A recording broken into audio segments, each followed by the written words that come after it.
안녕하세요. 션 모바일입니다. 오늘은 NR 듀플렉스 오퍼레이션에 대해서 알아보도록 하겠습니다. 릴리즈 18부터는 5G 어드밴스드란 이름으로 이렇게 마크도 변경이 되었고요. 이렇게 시작이 됐습니다.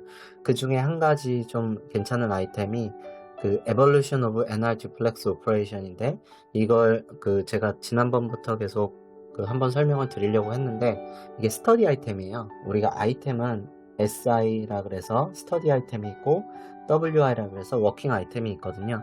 워킹 아이템은 실제 이제 표준에 반영이 되는 거라고 보시면 되고요. SI는 워킹 아이템으로 넘어가기 전에 스터디를 하는 단계 아이템입니다. 그래서 SI 같은 경우는 바로 그 표준에 반영이 되고 하진 않지만, SI에서 어그리가 된 그 합의가 이루어진 항목들에 대해서는 워킹 아이템에서도 거의 대부분 넘어간다고 보시면 될 것 같습니다.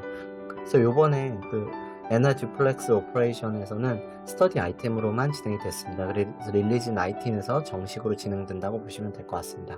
디비전 듀플렉스를 좀 보게 되면요, 우리가 LTE 때는 주로 FDD를 사용을 했어요.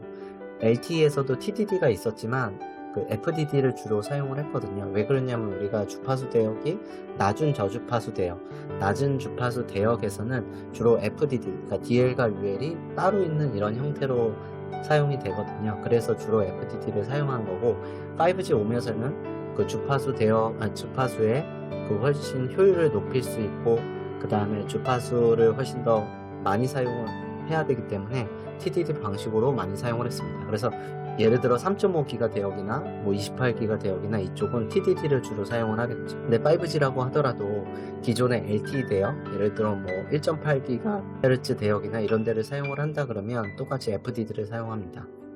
FDD는 DL과 UL이 구분이 되어 있기 때문에 각각의 주파수를 자유롭게 사용할 수 있다는 장점이 있는데 반해서, DL과 UL의 주파수를 모두 사용을 해야 되기 때문에 훨씬 더 많은 주파수 대역폭을 사용을 해야 됩니다. 그래서 주파수에 대한 효율성이 떨어질 수가 있게 됐죠. 근데 TDD 같은 경우는 하나의 주파수 대역폭 안에서 DL과 UL을 동시에 사용하기 때문에 훨씬 더 효율을 높여줄 수가 있는 겁니다. 그래서 TDD를 주로 사용을 하게 되는데, 근데 여기서는 또 장단점이 있긴 해요. 단말 같은 경우는 유이는 하프 듀플렉스를 사용을 하거든요. 그래서 유이가 DL과 UL을 같이 전송을 한다 그래도 사실은 DL 한번 보내고, 그 다음에 UL 보내고, DL 보내고, UL 보내고, 이런 식으로 동작을 하는 거예요. 그래서 우리가 주파수 대역은 전부 다 사용을 한다 그래도 한 반말에 대해서는 UL과 DL이 각각 교번해서 사용하는 이런 형태가 됩니다. 그래서 TDD에서는 DL을 사용을 한다고 하더라도 그거에 대한 응답을 계속 해줘요. 리스판스를 계속 해줘야 되거든요. 근데 UL이 지금 띄엄띄엄 있잖아요.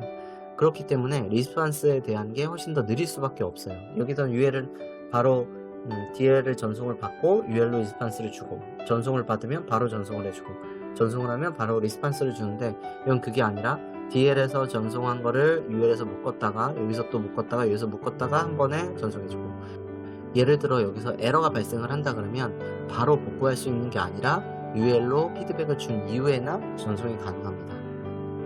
그럼 풀 듀플렉스는 뭔지를 좀 보도록 하겠습니다. 풀 듀플렉스란, 일단 TDD에서 우리가 DL과 UL을 나눠서 사용을 했잖아요. 근데 이게 그렇게 나눠서 사용을 하다 보니까 제약사항이 발생을 하는 거예요. 그러니까 제한된 시간이 발생을 하는 거죠. 왜냐면 업링크로 전송을 하기 위해서는 일정 시간 동안 계속 기다려야 된다는 거예요.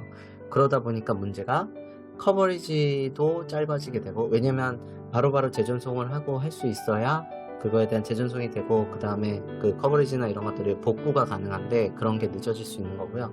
괜히 우리가 전송을 하게 되면 빨리빨리 재전송을 해야 되는데 재전송을 빨리 할 수 없고, 그 다음에 피드백을 빨리 줄 수 없기 때문에 레이턴시가 느려집니다.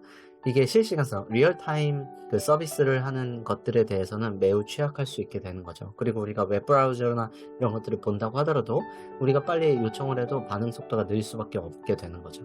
그리고 그 용량도 당연히 줄어들게 되죠. FDD에 비해서 주파수 대역폭을 나눠서 쓰기 때문에 훨씬 더 주파수나 이런 대역폭이 낮을 수가 있는 거죠. 그래서 전 세계적으로 가장 많이 사용하는 패턴이 DL, DL, DL, 그 다음 플렉서블 UL, DL, DL, DL, 플렉서블 UL 이렇게 되거든요. 그러면 디지국에선 DL 신호에 데이터를 전송을 하게 되고, 여기도 데이터를 전송하고 데이터를 전송하고 플렉서블에서도 제니터를 전송하게 되는데, 그러면 이거에 대한 응답을 해줘야 되거든요. 그러면 반말에서는 이 UL 신호 때 응답을 해주게 됩니다. 응답을. 하나가의 데이터가 에러가 발생을 했다. 그러면 훨씬 더 뒤에나 다시 재전송이 가능하게 되는 거죠. 그러니까 훨씬 더 느려질 수가 있는 거죠. 이 플렉서블 같은 경우는 요거 하나가 예를 들어 SCS 30kHz를 사용한다 그러면 이 슬롯 하나는 0.5ms가 되겠죠. 그러면 0.5ms, 요거 하나가 0.5ms고 0.5ms라고 하면 거기에는 우리가 14개의 심볼이 있습니다. 14개 심볼이 있는데 14개 심볼에서 뭐 DL을 10개를 사용하고, 그 다음에 가드 피리오드, UL과 DL을 이렇게 스위칭하는 스위칭 타임이 필요하거든요. 그래서 이걸 한 2개 사용하고 이걸 2개 사용하고, 그럼 14개 이렇게 사용을 할 수 있는 거예요. 이거는 뭐 컨피그로 변경이 가능합니다. 일반적으로 이렇게 사용을 하고 있는 거고요. 우리가 가까이 있는 기지국에는 또 이렇게 기지국에서 단말로 전송을 하면 거의 거리가 뭐 500m다 200m다 하면 되게 빨리 전송이 가능하겠죠. 이런 무선 신호들은 굉장히 멀리까지도 전송이 가능하거든요. 그럼 예를 들어 기지국이 굉장히 멀리 있는 곳이 있다고 쳐요. 여기는 뭐 한 10km 이상 이렇게 있다, 혹은 100km 이상 미터가 있다고 쳐도 이 전송된 신호는 충분히 날아갈 수가 있습니다. 여기 기지국에서 전송된 신호는 이쪽 멀리 있는 지역까지 이게 전송이 된다 그러면 이만큼 딜레이가 발생을 하게 되겠죠. 딜레이가 발생을 하게 되고 이만큼 늦어진 신호가 온단 말이죠. 그러면 이 지역에서는 똑같은 GPS로 타이밍을 맞춰서 전송을 하고 있는데 이런 기지국에서 멀리 들어온 신호가 이렇게 들어올 수가 있는 거예요. 그러면 여기서 이렇게 들어오는 신호가 UL을 내가 보내야 되는 신호에 또 그때 DL 신호가 들어오거나 하면 어떻게 될까요? UL 신호는 단말이 전송을 하기 때문에 단말기 같은 경우는 PC3, 그러니까 23dBm을 사용하는 단말 같은 경우에는 이게 송신 출력이 엄청 낮단 말이죠. 그럼 UL로 얘가 단말이 전송을 해야 되는데 DL에 강력한 신호가 들어오면 이쪽에는 CLI라고 부르거든요. 크로스 링크 인터피어런스, 그러니까 멀리서 날아오는 신호에 우리 신호와 서로 크로스되는, DL과 UL이 크로스돼서 인터피어런스는 발생하는 이런 경우들이 발생할 수 있어요. 그래서 이런 경우들에 대해서 릴리즈 16에서 CLI에 대한 해결하는 방안에 대한 표준이 반영은 되어 있었고요. 근데 궁극적으로는 우리는 풀 듀플렉스를 사용을 하고 싶은 거예요. 똑같은 자원을 이용해서 어떤 데에서는 DL을 사용하고 UL을 사용하고 DL을 사용하고 싶고, 어떤 데에서는 어떤 데에서는 또 UL을 사용하고 그 다음에 DL을 사용하고 UL을 사용하고 싶고, 또 같은 기지국에서 다른 단말은 DL을 전송하고 DL을 전송하고 UL을 받고 뭐 이런 식으로 사용을 하고 싶단 말이죠. 근데 이렇게 되면 우리가 이론상으로는 되게 좋아 보이지만 어떨까요? 제가 좀 전에 설명드린 것처럼 굉장히 멀리서 날아오는 신호도 간섭을 줄 수가 있다고 했죠. 그러면 이쪽 기지국에서는 DL을 사용하는데 이쪽에서 UL을 사용한다, 같은 주파수에서. 그러면 이쪽에는 무조건 간섭이 생길 수밖에 없게 되는 거죠. 크로스 링크 인터피어런스에 대한 게 영향이 계속 있을 수밖에 없는 거예요. 그래서 풀 듀플렉스, 우리는 뭐 노마 이런 것들이 5G에서도 처음에 얘기가 되다가 결국에는 진행이 되진 않았다고 보시면 될 것 같아요. NR 듀플렉스 오퍼레이션이라고 해서 한번 해보겠다는 거예요. 왜 그러냐면 우리가 그 5G를 사용하다 보니까 TDD 위주로 사용을 했단 말이죠. 그렇게 했더니 TDD는 어떻게 되죠? DL을 한번 보내고 UL을 한번 보내고 뭐 이런 식인 거예요. 그렇다 보니까 캐패시티가 모자라는 거죠. 우리는 DL을 보낼 때 DL만 계속 보내고 싶고 UL을 보낼 때 UL만 보내고 싶은데 그게 아니라 서로 교변해서 보내야 되기 때문에 용량이 부족할 수가 있어요. 그리고 UL 같은 경우도 UL이 연속해서 이렇게 전송을 하거나 해야지만 그 재전송이나 이런 것들이 가능한데, 그리고 그런 것들로 인해 커버리지 익스텐션이 가능한데 그게 아니라 이렇게 띄엄띄엄 전송을 하면 훨씬 더 UL 커버리지를 높이는데 방해가 된다는 거죠. 그래서 커버리지가 더 짧아진다는 거죠. 그리고 레이턴시 같은 경우도 로 레이턴시가 지금 굉장히 중요하잖아요. 실시간성이 있고 VR도 있고 AR도 있고 이런 것들을 서비스를 해야 되는데 레이턴시가 계속 문제가 된다는 거예요. 그래서 이런 것들을 어떻게 복구할 수 있는 방법이 없을까. 그리고 우리는 5G 때부터는 사실은 플렉서블하게 그 스펙트럴 이피션시를 사용할 수 있고 그 다음에 다이나믹하게 사용할 수 있다고는 했지만 현실적으로 그렇게는 거의 사용이 안 되고 있거든요.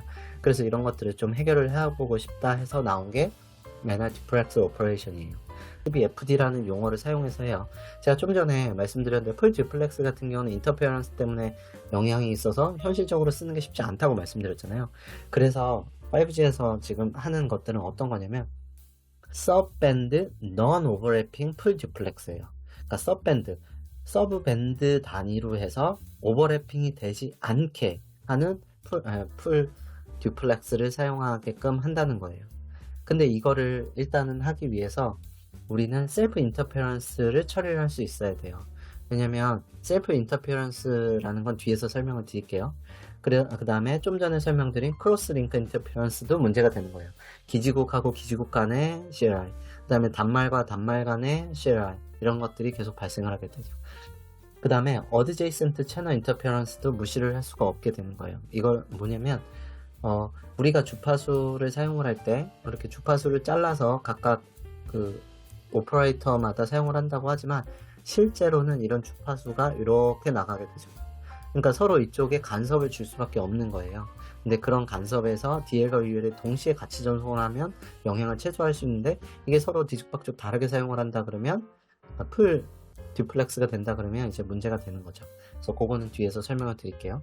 그러니까 DL 전송하거나 아니면 DL 전송하고 UL을 전송을 이렇게 했었는데, 거기에서 넌 오버래핑하게 서밴드의 일부분만 UL을 이렇게 실어서 전송을 하겠다는 거예요. 혹은 UL에다가 DL을 일부 부분만 이렇게 실어서 전송을 하겠다는 거예요. 그럼 이렇게 하게 되면 여기는 원래는 DL 슬롯이었거든요. DL 슬롯이었는데 여기에 일부분만 UL을 전송을 한다는 거예요. 레이턴시도 좋아질 수가 있고, 그 다음에 UL의 커버리지도 훨씬 더 개선이 될 수도 있고, 이렇게 되게 되는 거죠. 그리고 필요할 때는 DL로 전송하고 안 필요할 때는 UL이랑 같이 전송하고, 이런 식으로 사용을 할 수 있게 된다는 거예요.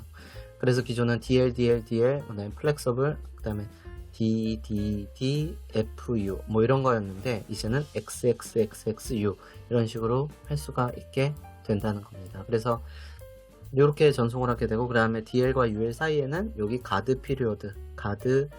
밴드가 있어서 이렇게 사용을 할 수 있게 한다는 거예요. 그리고 DL과 UL이 좀 떨어지게끔 하는 이런 방식으로 해서 풀 듀플렉스를 구현을 해보자 라고 해서 릴리즈 18에서 스터디 아이템으로 진행이 됐습니다. 자, 그러면 인터페어런스 이슈가 뭐가 있나를 좀 더 자세히 볼게요.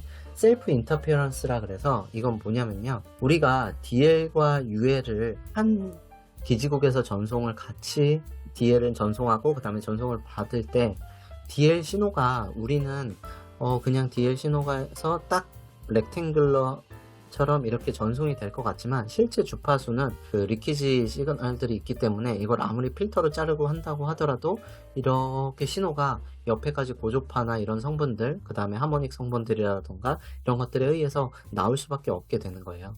근데 이런 DL 신호가 이렇게 다른 옆에 대역까지도 이렇게 나오기 때문에, 근데 거기에 바로 UL을 사용을 한다 그러면 UL은 영향을 받을 수밖에 없는 거죠.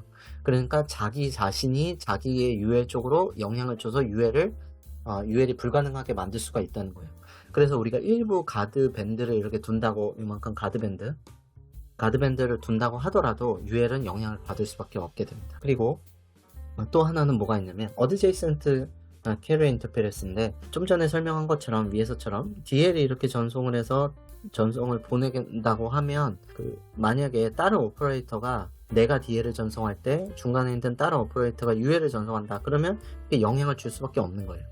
그러니까 여기도 주파수, 여기가 주파수 대역폭이잖아요.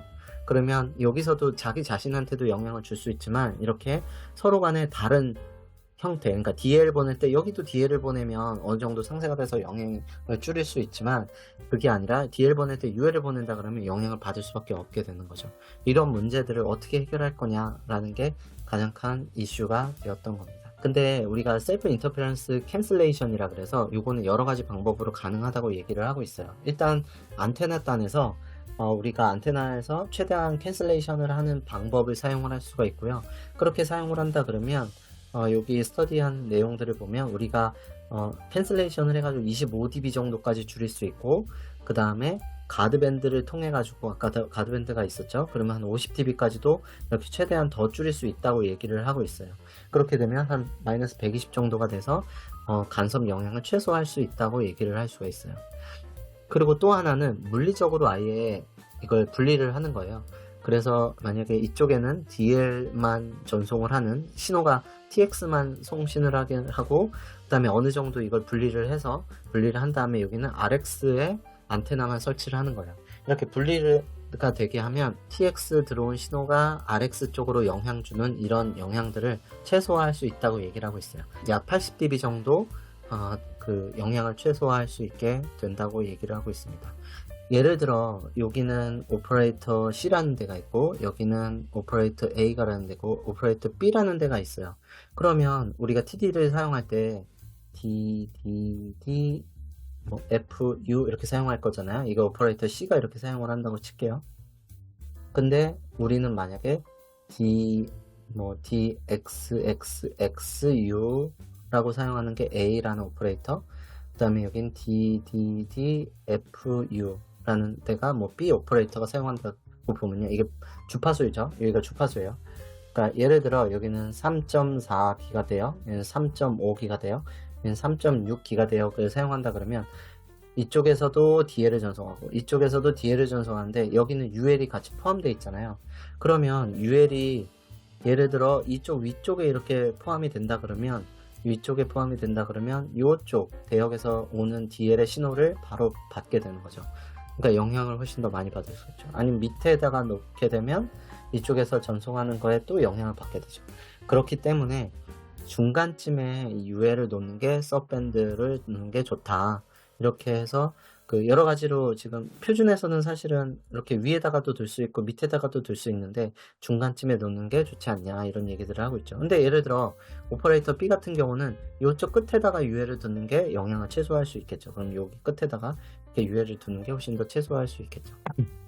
근데 단말은 어떻게 동작을 하냐면요, 기지국에서 구현을 한다 그래도 단말이 동작을 안 하면 어쩔 수가 없는 거잖아요. 그러니까 기지국 입장에서는 지금 보시는 것처럼 DL과 UL이 섞여 있는 이런 형태로 전송이 될 거예요. 그리고 사용이 가능할 수 있어요. 근데 단말은, 기존의 단말은 다 하프 듀플렉스라고 설명을 드렸죠. 하프 듀플렉스이기 때문에 단말 같은 경우는 DL 전송할 땐 DL만 전송하고 UL 전송할 때만 UL만 전송하게 돼요. 그러니까 이 단말은 UE1 같은 경우는 DL 전송하고 UL을 전송, 근데 UE2 같은 경우는 DL 전송하고 UL 전송하고 DL, UL 이렇게 전송하고, 이런 식들이 가능해진 거죠. 그러면 기지국에서는 전체로 이렇게 가능하지만 단말에서는 여러가지 형태로 자기가 원하는 대로 이렇게 전송이 가능할 수 있어서 DL 데이터가 더 많이 필요한 경우는 많이 전송하고, UL 커버리지나 그 다음에 UL 데이터 레이턴시가 중요할 땐 이렇게 전송하고, 이런 것들이 다 가능할 수 있게 된다는 거예요. 그래서 기존의 단말들도 이렇게 사용이 가능할 거다라고 지금 보고 있어요. 그래서 기존 단말이 사용하는데 문제는 없을 거다라고 이렇게 보고 있습니다. 근데 여기에다가 풀 듀플렉스가 가능한 단말도 우리가 정의를 하고 있어요, 표준에서는. 그래서 SBFD Aware U라고 우리는 얘기를 하고 있어요. 그래서 Aware U, 그러니까 알고 있는, SBFD라는 거를 알고 있는 U에 대해서는 이게 DLUL이 한 번에 같이 전송을 할 수 있는 이런 형태의 단말이 있을 거라고 하는데, 실질적으로는 이런 단말이 5G에서 실제 구현이 되기는 쉽지는 않아요. 하지만 이런 동작으로 가능한 것까지도 일단은 표준에서 정의는 하고 있습니다. 근데 대부분은 레거시 UI, 기존에 이렇게 사용하는 하프 듀플렉스 방식으로 하는 것들로 이루어진다고 보시면 될 것 같아요. 그 듀플렉스를 기지국에서는 듀플렉스가 되게 하고, 그 다음에 UI 입장에서는 하프 듀플렉스를 하고, 그 다음에 그 제약이 없는 상황에서도 가능한 이런 형태로 보고 있어요. 그래서 일단은 우리가 그 여러 가지 디플로이먼트 시나리오에 대해서 또 얘기를 했는데, 지금 얘기하는 것들은 어떤 기지국들 혹은 다른 사업자 같은 경우는 기존의 TDD 방식을 사용하고, 우리는 그 다음에 예를 들어 업링크가 많이 사용하는 인빌딩이다 그러면 UL을 많이 넣어야 될 수도 있고, 아니면 어디는 지상이다 그러면 DL이 많이 필요하다고 하면 DL만 다 사용할 수도 있고 있잖아요. 그러니까 서로 간에 지상에서 사용하는 기지국과 그 다음에 인빌딩에서 사용하는 기지국이 서로 다를 수가 있는 거예요. 서로 간에 다르게 패턴을 사용할 수가 있는 거죠. 여기선 DDDFU가 되고, 여기는 XXX XU 이렇게 사용할 수도 있는 거죠.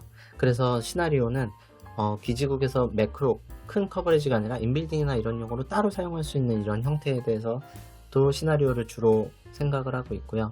그 다음에 그 듀플렉스 오퍼레이션의 방식, 여러 가지 방식을 얘기를 하고 있는데, 우리는 기본적으로 그 SBFD, 그러니까 넌 오버래핑 풀 듀플렉스를 사용하는 걸 얘기하고 있는데, 다이나믹이나 플렉서블이라고 우린 얘기를 하지만 실질적으로 이런 패턴을 한번 가져가면 이걸 다이나믹하게 계속 실시간으로 바뀔 거라고는 생각을 안 하고 있어서 세미 퍼시스턴트를 기본으로 사용한다고 지금 생각을 하고 있어요. 그래서 필요하면 한번 이렇게 명령을 줘서 그대로 쭉 사용하다가 아니면 변경이 필요할 때만 한번 바꾸는 이런 형태로 사용하는 걸로 지금은 주로 정의를 하고 있습니다. 그리고 CLI, 그 다음에 지노드비, 그 다음에 유의 간의 CLI도 있어야 되고, 그 다음에 서밴드끼리의 그 CLI, 인터 서밴드 간의 CLI, 이런 CLI 문제들이 많이 발생을 하거든요. 그래서 그런 것들에 대해서도 지금 얘기가 많이 되어 있어요. 그래서 주로 그 진행된 거를 보면 램 파트에서 그 액션 아이템에서 9.3.1로 이렇게 진행이 됐거든요. 여기서는 시뮬레이션.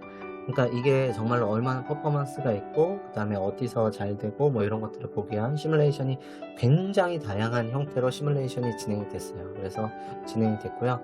그 다음에 9.3.2는 실제 SBFD에 대한 내용들이 많이 들어있어요. 그래서 어디에 위치하고, 그 다음에 자원을 어떻게 사용하고, 그 다음에 뒤에 스위칭을 어떻게 하고, 이런 것들에 대해서, 그리고 그 다음에 SIC, 셀프 인터ference 핸들링을 어떻게 하는지, 그 다음에 SFD 고해형 유인은 어떻게 행동하는지, 이런 모든 것들, 기본적인 것들에 대한 논의가 이 9.3.2에서 진행이 됐고요.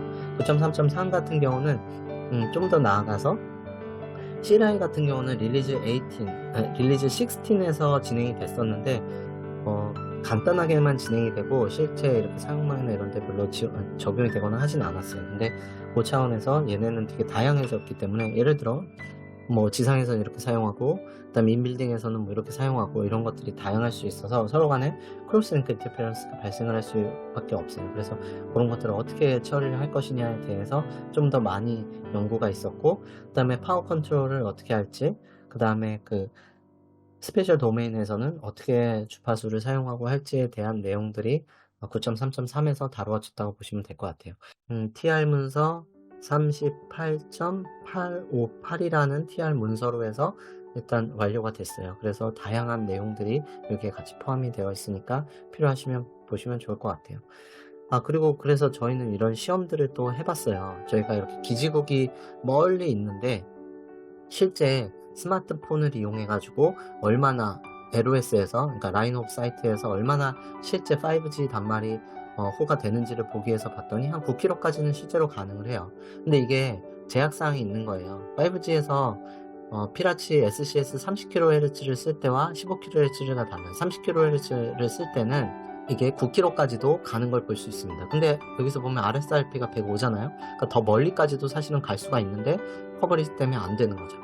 커버리지가 아니라 라치 그 규격 때문에 안 되는 거죠. 이런 피라치 패턴은 이미 다 정의가 되어 있어요. 1mm짜리도 있고. 그래서 LTE 같은 경우는 맥시멈, LTE도 그렇고 5G도 그렇고 FDD를 사용하는 그런 패턴 같은 경우는 100km까지도 가능해요. 근데 TTD에서 지금 SCS 15km를 사용하게 되면 9.4km까지밖에 불가능하게 되는 거예요. 라치 오케이션을 여기에 사용하는 게 아니라 이 SBFD에다가 이렇게 사용을 하게 되면 여기가 1mm가 되는 거잖아요. 그러면 여기가 훨씬 더 여기에 1ms가 되면 어떻게 되는 거냐면, 1ms가 되면 얘는 15km까지도 이렇게 늘릴 수가 있어요. 15km까지도. 그럼 훨씬 더 커버리지를 늘릴 수가 있는 거죠. 그러니까 해상이라던가 상간이나 이런 데 훨씬 더 사용하기에 좋아지는 거죠. 그래서 이렇게 UL을 훨씬 더 늘려주게 되면 이러한 커버리지 익스텐션의 효과까지도 날 수가 있는 거예요. SBFD, 풀 듀플렉스에 대한 FD, 풀 듀플렉스에 대한 게 연구가 진행이 됐습니다. 네, 감사합니다.